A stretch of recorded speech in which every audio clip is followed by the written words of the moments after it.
Sitting here with head coach Brad Berry for the UND hockey team, we're talking a little bit about what this season has been so far. Coach, it seems just outside looking in, just crazy what you guys have been able to achieve with all the new players that you guys had at the beginning of the year. You would have had every reason in the world for it to be a weird year, but you guys are still standing kind of at the top of things.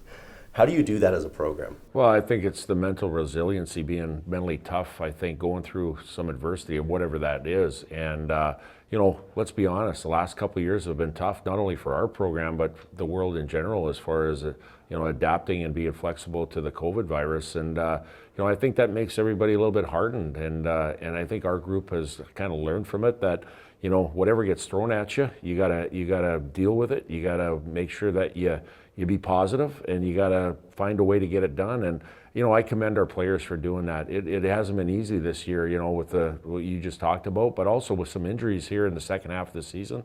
Guys have manned up, and they've done a good job of being team first. You guys ended as Penrose Cup holders with Denver.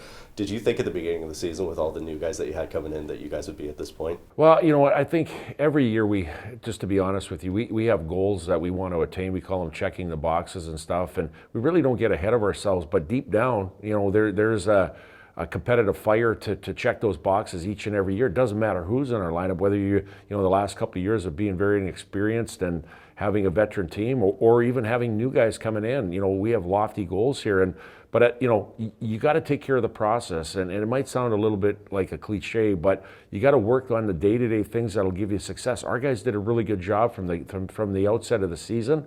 First of all, to become a team, to be a close-knit team that would want to play for each other, and then getting our structure and details down on how we have to play it to our identity here. So, like I said, at the beginning of the year, probably wasn't a vision of being a Penrose Cup champion, but again, it's within our DNA and our culture that we want to go through the process to eventually win it. How much of that credit should go to the players for buying in and taking that full speed ahead? I would say all the credit has to go to the players. I know obviously coaches, our jobs are to prepare and motivate and recruit and do a few things in our program, but our locker room did a really good job, and our captains did an outstanding job of leading our team this year. Obviously haven't had too much time to reflect. We still got a lot of unfinished business to do. We got playoffs coming up and anything, but has it hit you at all how special this group has been this season? Yeah, it does. It kind of hits you every now and then. When we did hoist the Penrose down in Omaha, it was pretty emotional, and you kind of go through each and every year where you've had some success, and each year is different.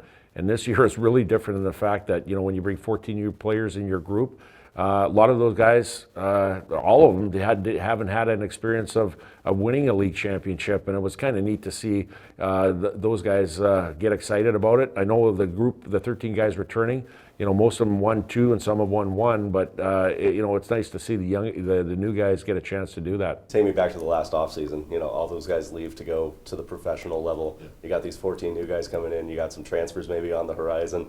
What's going through your brain at that point? It was exciting, to tell you the truth. I think some people go, well, how are you going to do it? Are you worried about it? And not at all. It's a situation. We got a very strong culture here. We've got some very good players coming in our program, and it's exciting to try to start over again.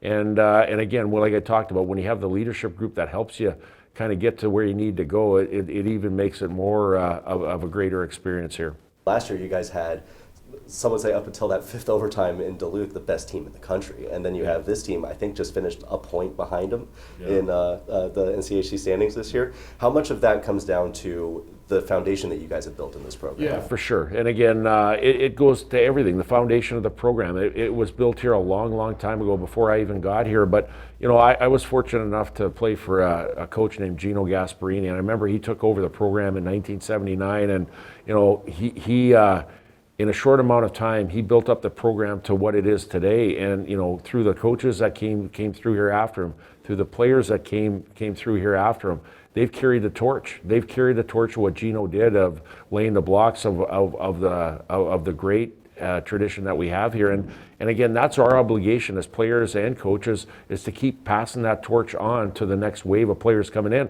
You know what? We have 14 new players here, and the exciting part is those young players that have come in our group, guess what? They're going to be the next wave, and they're going to pass it to the next wave.